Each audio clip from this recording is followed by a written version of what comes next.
자, 우리 함께 성경 찾습니다. 성경 데살로니가 전서 5장 16절부터 18절까지 말씀입니다. 데살로니가 전서 5장 16절부터 18절입니다. 자, 데살로니가 전서 5장 16절부터 18절까지 말씀 우리 같이 한 목소리로 읽습니다. 항상 기뻐하라. 쉬지 말고 기도하라. 범사에 감사하라. 이것이 그리스도 예수 안에서 너희를 향하신 하나님의 뜻이니라. 아멘. 자, 오늘은 추수감사주일입니다. 자, 추수감사주일, 이게 언제부터 시작되었을까요? 우리는요, 추수감사절 하면 보통 청교도들을 머릿속에 먼저 떠올려요. 청교도들이 영국으로부터 메이플라워라는 배를 타고 미국에 건너온 사건을 떠올립니다. 그들이 인디언의 도움들을 받아서 첫 수확을 거둔 후에 함께 음식을 나누며 감사했던 것을 추수감사절의 유래라고 생각합니다. 그런데 여러분, 그거 아세요? 사실 우리가 지키는 추수감사주일은요, 구약시대 때부터 있었던 거예요. 초막절이라는 절기가 있죠. 추수감사주일이 바로 그 초막절을 유래로 하고 있습니다. 레위기 23장을 보면요, 하나님이 초막절을 지킬 것을 명령하시면서 이렇게 말씀하셔요.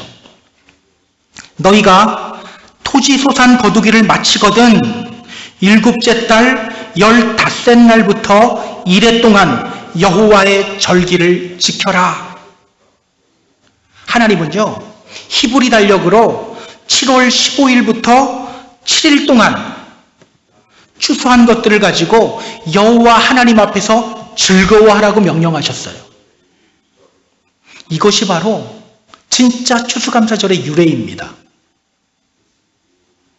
그렇다면 여러분, 하나님은 왜 감사절을 지키라고 하셨을까요? 하나님은 왜 감사절을 지키라고 하셨을까? 유대인들은요, 초막절이 되면 읽는 성경이 있어요. 전도서입니다. 전도서를 쓰면서 솔로몬이 이렇게 말했죠. 범사에 기한이 있고 천하만사가 다 때가 있다.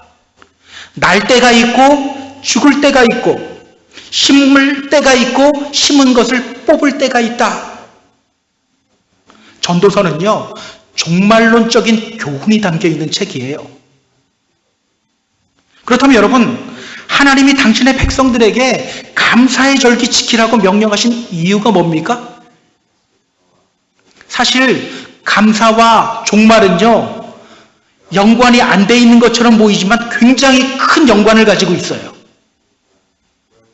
시편 104편은요, 이렇게 말합니다. 감사함으로 그 문에 들어가며 그의 궁정에 들어가서 그에게 감사하며 그의 이름을 송축할지어다.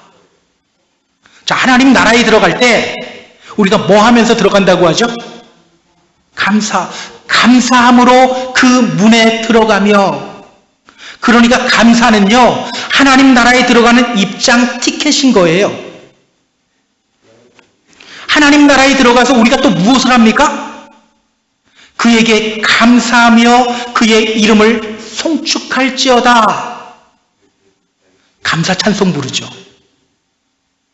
그러니까 하나님이 당신의 백성들에게 감사의 절기를 지키라고 명령하신 이유는요, 우리 구원하기 위해서예요. 감사하는 사람이 구원의 문으로 들어갈 수 있게 되기 때문입니다. 제가 엊그제 여러분들에게 숙제를 드렸었어요. 감사 예배를 앞두고 한 해 동안 받은 복들을 한번 세어보라고 말씀드렸어요. 세어보고 감사해보라고 말씀드렸어요. 여러분 한번 해보셨나요? 그럼 숙제 잘하는 학생들인가요? 혹시 아무리 생각해봐도 감사할 거리가 생각나지 않은 분이 있었습니까? 혹시 삶이 괴롭고 재미없다고 느끼셨던 분 있습니까?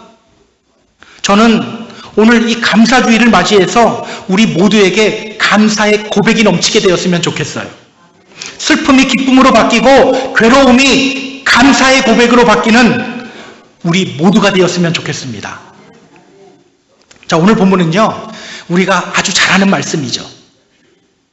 사실 잘 아는 말씀일수록 잘못 알고 있는 경우도 많아요.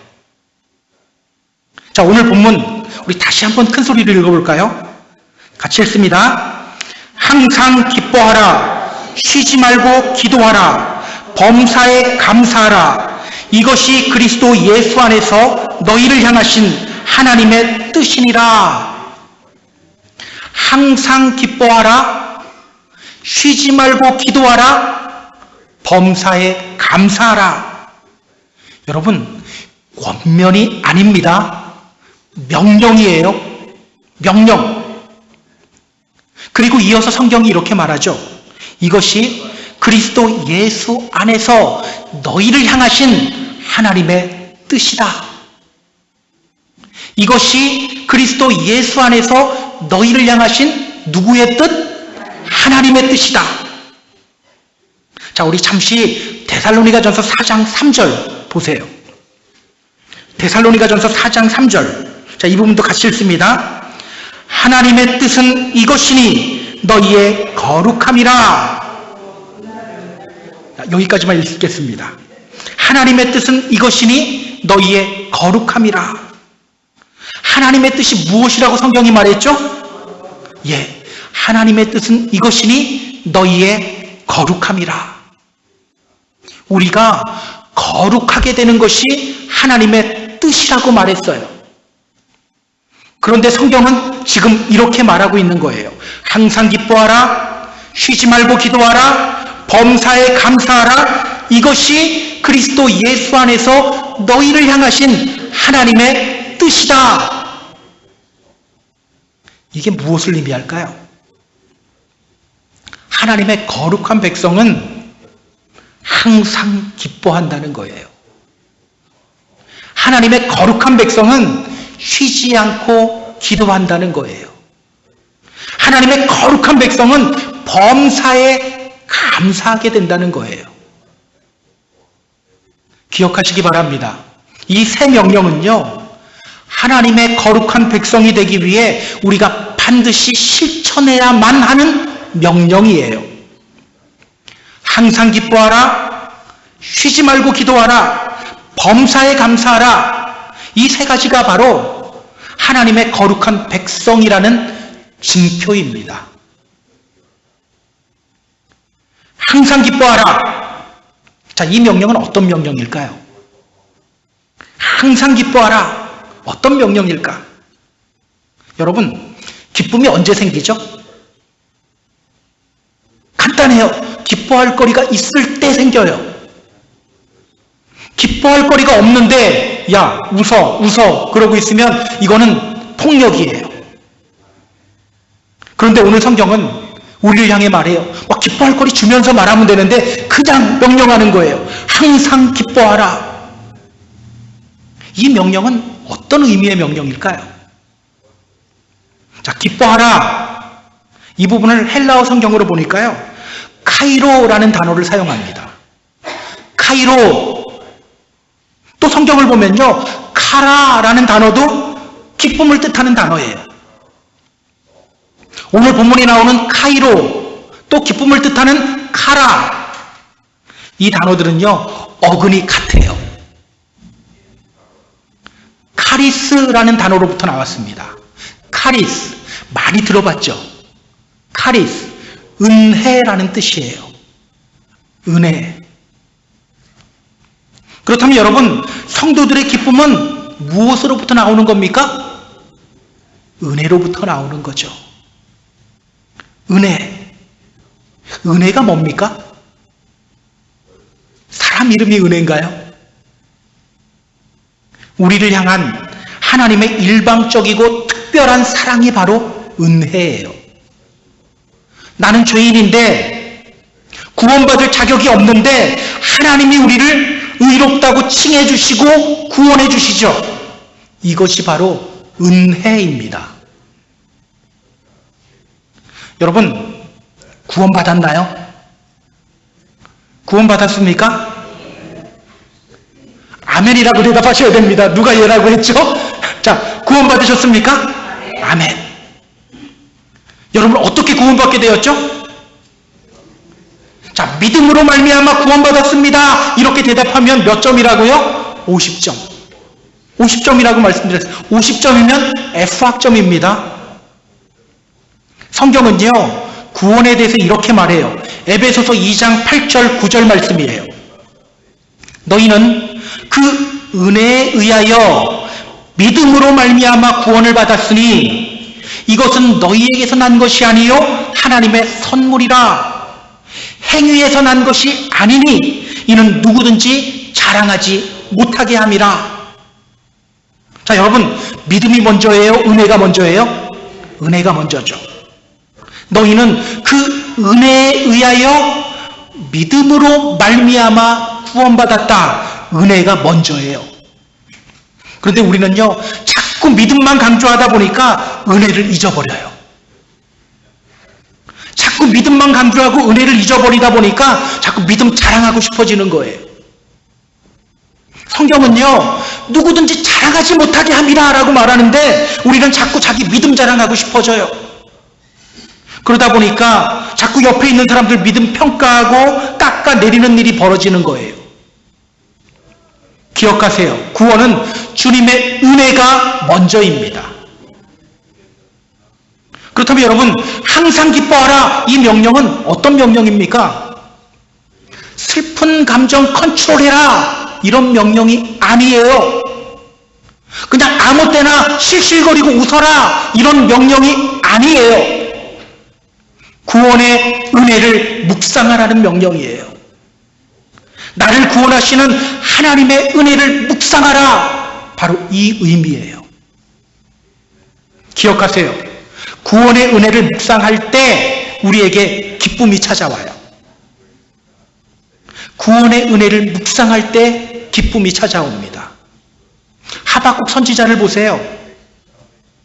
그는 이렇게 노래하죠.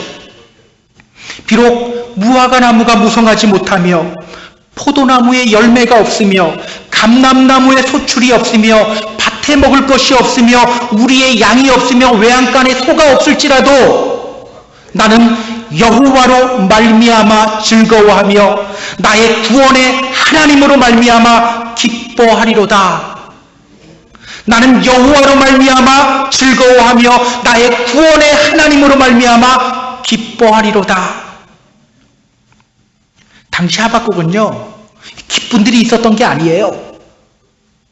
당시 하박국은 남유다의 멸망을 미리 봤어요. 그 안타까운 소식을 들었을 때 그는 창자가 흔들리고 입술이 떨리는 경험을 합니다. 성경을 보면요, 그가 이렇게 말해요. 내가 들었으므로 내 창자가 흔들렸고 그 목소리로 말미암아 내 입술이 떨렸도다. 무리가 우리를 치러 올라오는 환난 날을 내가 기다림으로 썩이는 것이 내 뼈에 들어왔으며 내 몸은 내 처소에서 떨리는도다. 그는요, 창자가 뒤틀리는 것 같은 고통, 입술이 떨리는 고통, 뼈가 썩어 들어가는 고통 속에 있어요. 그러나 그는 그 소식에 자기의 감정을 맡기지 않는 거예요. 구원의 하나님을 묵상합니다. 그때 그가 이렇게 노래하는 거예요. 비록 무화과 나무가 무성하지 못하며 포도나무에 열매가 없으며 감람나무에 소출이 없으며 밭에 먹을 것이 없으며 우리의 양이 없고 외양간에 소가 없을지라도 나는 여호와로 말미암아 즐거워하며 나의 구원의 하나님으로 말미암아 기뻐하리로다.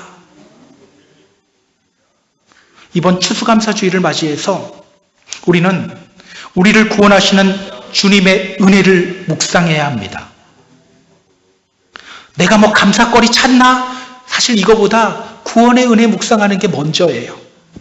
죄로 인해 죽을 수밖에 없는 우리를 구원하시는 주님의 은혜를 우리가 이 시간 묵상해야 합니다. 누가복음 10장을 보면요, 예수님이 70명의 제자들을 둘씩 파송해요. 그들이 돌아왔을 때 그들은 기뻐하며 말합니다. 주여, 주의 이름이면 귀신들도 우리에게 항복하더이다. 그들은 지금 흥분했어요. 주님의 이름 외쳤는데 귀신들이 자기 앞에서 막 나가 떨어져요. 그런데 주님은요, 그렇게 능력 행하고 기뻐하는 제자들을 향해서 이렇게 말씀하셔요. 귀신들이 너희에게 항복하는 것으로 기뻐하지 말고 너희 이름이 하늘에 기록된 것으로 기뻐하라. 무엇으로 인해 기뻐하라고 합니까? 그들이 귀신을 쫓아낸 능력 행한 것, 이것 보고 기뻐하지 말고 구원받은 하나님의 백성이 된 것, 이것으로 인해 기뻐하라고 말하는 거예요. 우리 역시 구원받은 하나님의 백성이 된 것으로 인해 기뻐할 수 있어야 합니다.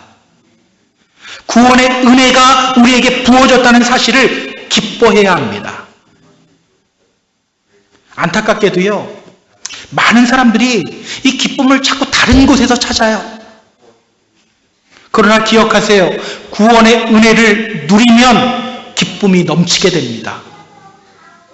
구원의 은혜를 누리면 기쁘게 돼요.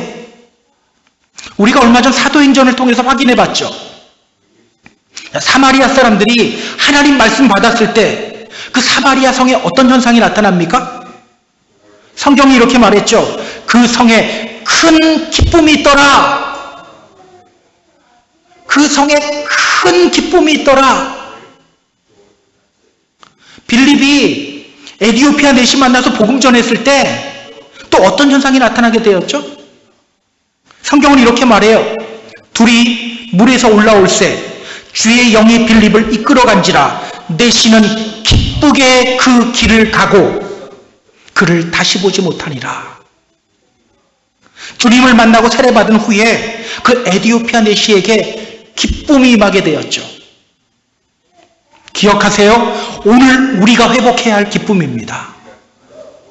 우리를 구원하신 하나님의 은혜로 인한 기쁨, 그 기쁨과 감격을 회복하시는 저와 여러분 다 되었으면 좋겠어요.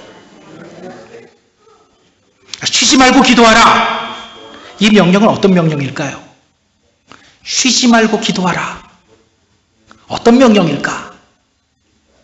자, 사실 항상 기뻐하라 이 명령과 쉬지 말고 기도하라 이 명령은요, 서로 연결되어 있는 명령이에요. 나중에 보면 아시겠지만 이 세 가지가 다 연결되어 있어요. 여러분, 어떻게 하면 구원의 기쁨을 누리게 되죠? 구원의 은혜를 우리가 알아야 구원의 기쁨을 누리게 되잖아요. 근데 어떻게 하면 우리가 그 구원의 은혜를 알 수 있게 될까요? 그래, 나 오늘부터 구원의 기쁨 누릴 거다. 난 이제 무조건 기뻐할 거다. 그러고 나면 됩니까? 우리 다 안 되는 거 확인 다 해보셨죠? 안 돼요. 어떻게 하면 구원의 기쁨을 누리게 될까요? 자, 우리 성경 한 군데만 찾아볼게요. 로마서 14장 17절 찾아보세요. 로마서 14장 17절 같이 읽을 겁니다. 이 부분. 자, 오늘 본문에 손가락 꼭 넣어놓고요. 다시 돌아오기 힘드니까 로마서 14장 17절 보세요. 자, 로마서 14장 17절 같이 읽습니다. 하나님의 나라는 먹는 것과 마시는 것이 아니요 오직 성령 안에 있는 의와 평강과 희락이라. 하나님의 나라는 먹고 마시는 것이 아니요 오직 성령 안에 있는 의와 평강과 희락이라. 자, 희락, 이 단어를 주목해야 합니다. 희락, 기쁨이라는 뜻이죠. 자, 그 기쁨이 어디에 있다고 성경이 말하죠? 오직 성령 안에 있는 의와 평강과 희락. 자, 그럼 그 희락, 기쁨은 어디 안에 있습니까? 성령 안에 있는 거죠. 성령 안에. 우리는요, 잘 먹고 잘 마시면 평안하다고 해요. 기쁘다고 말해요. 근데 여러분, 잘 먹고 잘 마시면 기쁨이 찾아옵니까? 먹을 때는 기쁘긴 하더라고요. 다 먹고 나면 후회가 밀려와요. 내가 또 다이어트에 실패했구나. 내가 또 먹을 거 앞에서 이성을 잃었구나. 후회가 밀려와요. 여러분, 진정한 기쁨은요, 성령 안에 있어요. 때문에 성령의 9가지 열매를 보면 그 중에 희락이 있죠. 따라서 구원의 기쁨은요, 성령 충만할 때 누리게 되는 거예요. 그렇다면 여러분, 언제 우리가 성령 충만하게 되죠? 제자들이 뭐 하다가 성령 충만을 받았죠? 기도! 때문에 성경은 항상 기뻐하라 이 명령한 후에 이어서 쉬지 말고 기도하라 명령하고 있는 거예요. 그렇다면 여러분, 우리 어떻게 기도해야 하죠? 자, 어떻게 기도해야 할까요? 쉬지 말고 기도하라 이 명령은 어떤 의미의 명령일까요? 자, 어쨌든 쉬지 말고 기도해야 되니까 어쨌든 오래 기도해라 이런 뜻일까요? 지난번에 제가 이 말씀을 드렸던 적이 있는데, 제가 아는 선배 목사님이 처음 목회지로 시골에 있는 작은 교회로 부임해 갔어요. 근데 이제 전에 있던 목사님, 이제 그 교회를 떠나는 목사님이 이런 당부의 말을 하더랍니다. 우리 교회에 암흑의 권사님이 있는데 새벽 기도 때 절대 그분보다 먼저 일어나면 안 됩니다. 목사가 기도도 안 한다고 난리 납니다. 그래서 그 목사님은요, 항상 그 말을 명심했어요. 기도 마치고 일어났는데 그분이 뒤에 있으면요, 다시 앉아서 기도했어요. 그런데 하루는요, 그 권사님이 도무지 일어날 생각을 하지 않더래요. 한참을 기도하고 나서 일어났는데 그 권사님은 그냥 엎드린 채 계속 기도를 하고 있더래요. 그렇게 이 목사님은 한참을 앉았다 일어났다 앉았다 일어났다를 계속 반복한 거예요. 나중에 도저히 안 되겠더래요. 그래서 권사님 가시라고 하려고 가서 권사님 어깨를 툭툭 치면서 권사님, 그 권사님이 고개를 들었는데 입에 침까지 흘리면서 주무시고 계셨던 거예요. 쉬지 말고 기도하라 이 명령을 시간을 강조하는 것으로 오해하는 경우가 있어요. 근데 여러분, 이 명령은 기도의 시간을 강조하는 명령이 아니에요. 그렇다면 여러분, 어쨌든 열심히 기도하라 이런 뜻일까요? 어쨌든 열심히 해라. 여러분, 기도 열심히 해야 합니까? 열심히 하지 말아야 합니까? 열심히 해야 돼요. 기도는 당연히 열심히 해야 돼요. 그런데 여러분, 잘못된 열심만큼 무서운 것이 없죠. 잘못된 열심이 가장 무서워요. 사실 우리는요, 무엇을 기도해야 하는지도 알지 못하는 존재들이에요. 생선을 달라고 기도해야 되는데 막 뱀이 생선인지 알고 뱀 달라고 막 외칠 때도 있어요. 떡을 달라고 해야 되는데 돌이 떡인 줄 알고 저 돌 달라고 계속 우길 때도 있어요. 그런데 열심으로 뱀 구하고 열심으로 떡 구하면 어떻게 될까요? 안 되는 거죠. 쉬지 말고 기도하라 이 명령을 기도에 열심 내는 것으로 오해하고 있는 분들이 있는데요, 이 명령은 기도의 열심을 강조하는 명령도 아니에요. 자, 그렇다면 여러분, 쉬지 말고 기도하라 이 명령은 어떤 의미의 명령일까요? 이 답을 알기 위해서 우리가 봐야 할 예수님의 비유가 하나 있습니다. 누가복음 18장에 나오는 불의한 재판장과 과부의 비유예요. 연결이 안 되는 것 같죠? 그런데요, 이 비유를 시작하면서 성경이 이렇게 말합니다. 예수께서 그들에게 항상 기도하고 낙심하지 말아야 할 것을 비유로 말씀하셨다. 항상 기도하고 낙심하지 말아야 할 것을 비유로 말씀하셨다. 그리고 이 비유가 나가는 거예요. 그러니까 이 불의한 재판장과 과부의 비유는요, 항상 기도해야 할 것을 가르쳐주기 위해서 예수님이 말씀하신 비유라는 거예요. 따라서 이 비유를 보면 쉬지 말고 기도하라 이 명령의 의미를 우리가 알 수가 있어요. 자, 어느 도시에 재판장이 있었어요. 이 재판장은요, 하나님을 두려워하지 않아요. 그리고 사람을 무시하는 재판장이었어요. 또 그 도시에는요, 억울한 일을 당한 한 과부가 있었습니다. 이 과부가 그 재판장에게 가서 요청해요. 내 원수에 대한 나의 원한을 풀어주세요. 내 원수에 대한 나의 원한을 풀어주세요. 그러나 이 재판장, 그 과부의 요청을 무시해버려요. 그러나 결국 그 과부에게 항복하고 맙니다. 내가 하나님을 두려워하지 않고 사람을 무시하나 이 과부가 나를 번거롭게 하니 내가 그 원한을 풀어주리라. 그렇지 않으면 늘 와서 나를 괴롭게 하리라. 여러분, 이 비유가 기도의 열심을 가르치기 위해 말씀하신 비유인 것처럼 보입니까? 많은 분들이 이 비유를 잘못 오해해요. 과부가 재판장에게 계속해서 요구했듯이 우리도 하나님께 계속해서 요구해야 된다. 그러면 하나님이 그 정성 보시고 기도 들어주신다. 이렇게 이해해요. 여러분, 하나님이 우리 기도 들어주실 때 우리 정성 보시고 들어주시는 분이십니까? 한 번 하면 안 들어주시고 한 5번 하면 들어주시는 분이십니까? 여러분, 아이가 칼 달라고 지극정성으로 조르면 여러분 칼 줍니까? 근데 왜 그렇게 해석해요? 이 비유는요, 기도에 열심 강조하기 위한 비유가 아니에요. 그렇다면 여러분, 이 비유를 통해서 예수님이 말씀하시려고 하는 게 뭘까요? 이 과부는요, 재판장에게 이렇게 요구했어요.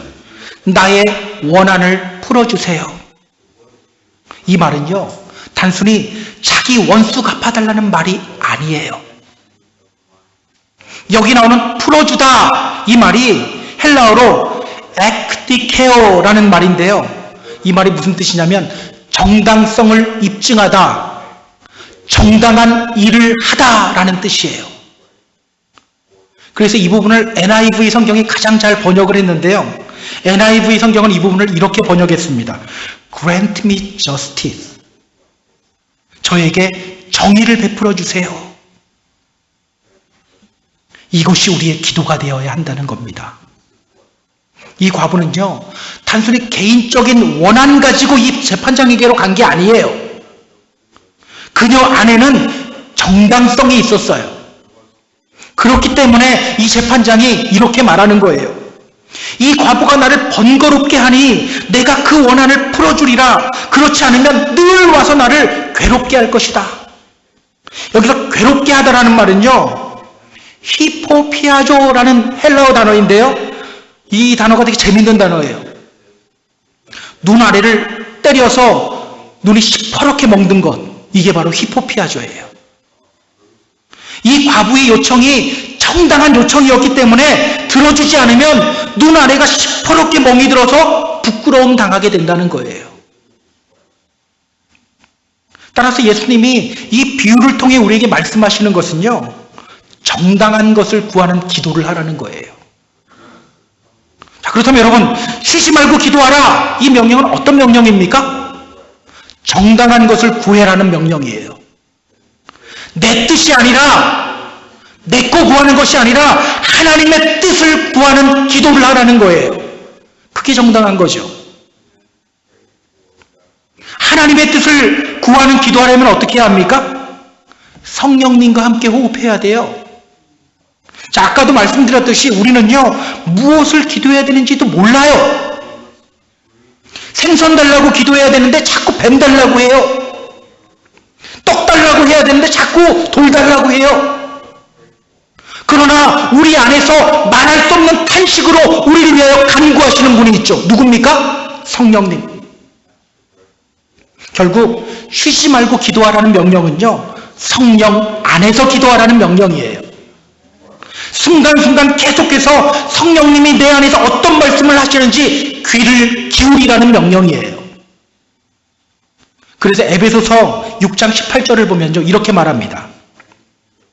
모든 기도와 간구를 하되 항상 성령 안에서 기도하고 이를 위하여 깨어 구하기를 항상 힘쓰며 여러 성도를 위하여 구하라. 기도할 때 누구 안에서? 성령 안에서 기도하라. 항상 성령 안에서 기도하라. 여러분, 혹시 사는 게 재미없는 분 있으세요? 진정한 기쁨을 회복하고 싶은 분 있습니까? 결심한다고 되지 않아요. 먼저 기도의 자리로 나오시기 바랍니다. 성령님의 음성 들으며 기도하시기 바랍니다. 주님이 구원의 기쁨을 회복시켜 줄 거예요. 세상이 주는 기쁨이 아니라 훨씬 더 큰 기쁨을 회복시켜 주실 겁니다. 자, 범사에 감사하라. 이 명령은 어떤 명령일까요? 범사에 감사하라. 여러분, 모든 일에 감사하는 것이 가능합니까? 기쁜 일에는 감사가 저절로 나오는 법이에요. 그러나 슬프고 괴로운 일에는 감사가 잘 나오지 않는 법입니다. 그런데 성경은 말해요. 범사에 감사하라. 모든 일에 감사하라. 이 명령은 어떤 의미의 명령일까요? 자, 범사에 감사하라. 이 명령의 뜻을 알려면 우리는 감사가 뭔지를 알아야 돼요. 그냥 감사가 아니라 성경적으로 감사가 무엇인지를 알아야 합니다. 자, 감사. 이 말이 히브리어로 보면요, 토다라는 단어예요. 토다. 근데 이 말의 어원이 우리가 들어봤던 말이에요. 야다라는 단어예요. 야다. 알다라는 뜻입니다. 어느 정도로 아는 것을 의미할까요? 뭐 아는 것도 다 정도가 있잖아요. 지금 미국 대통령이 누구죠? 조 바이든이에요. 우린 조 바이든을 알아요. 그분은 우리 모를 거예요? 야다, 이 말은 알긴 아는 건데 어느 정도로 아는 것을 의미하는 말일까요? 창세기 4장 1절을 보면요, 이런 표현이 있어요. 아담이 그의 아내 하와와 동침하매. 여기서 동침하다라는 단어가 바로 야다예요. 남편과 아내가 서로 동침하는 것과 같이 친밀하고 친숙하게 아는 것, 이것이 바로 야다예요. 대충 아는 게 아니라 나 그 사람 알아, 이게 아니라 정말 친숙하게 아는 거예요.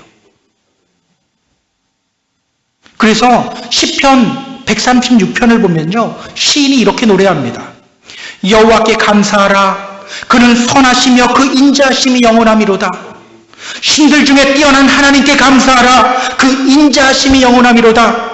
주들 중에 뛰어난 주께 감사하라. 그 인자하심이 영원하미로다. 시인은요, 감사라고 외치면서 계속해서 뭐를 알려줍니까? 하나님이 어떤 분인지를 알려주는 거예요. 왜? 알아야 감사를 하니까. 알아야. 계속해서 알려주시오. 감사하라. 그 다음에 그는 선하신 분이다. 그는 인자하신 분이다. 감사하라. 그는 인자하신 분이다. 계속 알려주는 거예요. 그렇다면 여러분, 감사란 무엇으로부터 나옵니까? 상황과 환경으로부터 나오는 것이 아니죠. 하나님을 아는 것으로부터 나오는 거예요. 대충 아는 것이 아니라 친밀하고 친숙하게 알 때 나오는 거예요. 나 하나님의 존재 믿어. 하나님이라는 존재는 있는 것 같아. 그냥 이 정도가 아니라 그분이 내 삶에 함께 계시고 역사하고 계신다는 사실을 확실하게 아는 것, 바로 여기서부터 감사가 나오는 거예요. 그렇다면 여러분, 우리 어떻게 하나님을 알 수 있죠? 어떻게 하면 하나님을 알 수 있게 될까요? 어떻게 우리는 하나님을 잘 아는 믿음의 성도가 될까요? 우리 성경 한 군데 더 찾아볼게요. 요한복음 14장 16절 17절입니다. 요한복음 14장 16절 17절. 자, 제자들을 떠나시기 전에 예수님이 제자들에게 하신 말씀이에요. 자, 요한복음 14장 16절 17절 같이 읽습니다.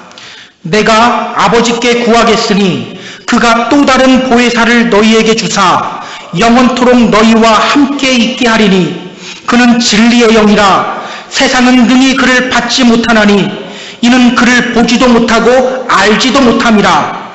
그러나 너희는 그를 아나니 그는 너희와 함께 거하시며 또 너희 속에 계시겠음이라. 또 다른 보혜사, 누구를 가리킬까요? 성령님을 가리켜요. 그 성령님이 제자들과 함께 할 거래요.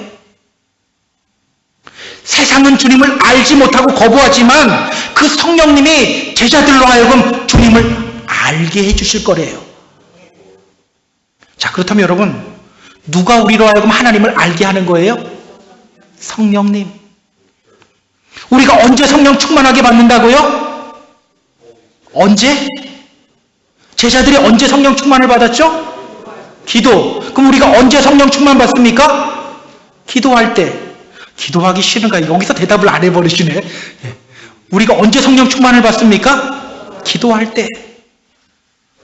결국 범사에 감사하기 위해 우리에게 필요한 것이 뭡니까?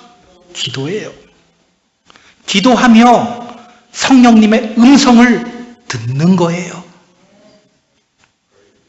기쁨을 회복하는 길도 기도였죠. 기도하며 성령님의 음성 듣는 것이었어요. 감사를 회복하는 길도 기도하며 성령님의 음성 듣는 것이었죠. 그러니까 오늘 본문의 구조는요, 세 명령이지만 사실은 카이즘 구조를 가지고 있어요. 카이즘 구조라는 게 쉽게 이야기하면 샌드위치 구조예요. 샌드위치에서 가장 맛있는 부분이 어디입니까? 혹시 나는 빵만 뺏어 먹어 이런 분들 없죠? 물론 같이 먹을 때 맛있지만 중간이 핵심이죠. 카이즘 구조란요, 샌드위치 구조인데 가장 중간에 가장 중요한 것을 위치시키는 구조예요. 그래서 주기도문도 카이즘 구조잖아요. 주기도문에서 가장 중요한 기도가 뭘까요? 우리에게 일용할 양식을 주옵시고. 왜? 주님이 생명의 떡이기 때문이에요. 자, 항상 기뻐하라. 쉬지 말고 기도하라. 범사에 감사하라. 중간에 어떤 명령이 있습니까? 쉬지 말고 기도하라. 이게 가장 중요한 명령이에요. 기억하세요. 기도하며 성령님의 음성 들을 때 우리는 항상 기뻐할 수 있게 됩니다. 기도하며 성령님의 음성을 들을 때 우리는 범사에 감사하게 됩니다. 그래서 오늘 본문 넘어가면요, 그 다음 절에 보면 이렇게 말하는 거예요. 성령을 소멸하지 말라. 성령을 소멸하지 말라. 자, 이제 말씀을 정리할게요. 우리 사랑하는 펜사콜라 한인교회 성도 여러분, 요한복음 7장을 보면요, 구원받고 하나님 보좌 앞에 선 사람들이 부르는 노래가 나와요. 구원하심이 보좌에 앉으신 우리 하나님과 어린 양께 있습니다. 구원받은 하나님의 백성들이 하나님 보좌 앞에서 어떤 노래 불러요? 감사의 노래 불러요. 하나님, 제가 이 땅에서 이렇게 살았습니다. 이게 아니라 주님이 저 구원해 주셨습니다. 감사의 노래 불러요. 오늘 여러분의 삶은 어떻습니까? 기쁨이 넘치고 있나요? 감사가 넘치고 있습니까? 아무리 찾아봐도 감사거리 찾을 수 없었던 분이 있습니까? 절대로 그대로 방치해두면 안 돼요. 왜? 감사란 하나님 나라에 들어가는 입장 티켓이기 때문이에요. 기쁨과 감사가 없으면 하나님 나라에 들어갈 수가 없어요. 당장 기도의 자리로 나아가시기 바랍니다. 기도하며 성령님의 음성을 들으시기 바랍니다. 성령님이 역사하실 거예요. 구원의 은혜를 느끼게 될 겁니다. 구원의 기쁨이 회복되게 될 것입니다. 감사가 회복되게 될 것입니다. 이런 복된 경험을 하게 되는 저와 여러분 다 되기를 주님의 이름으로 축복합니다. 축복합니다.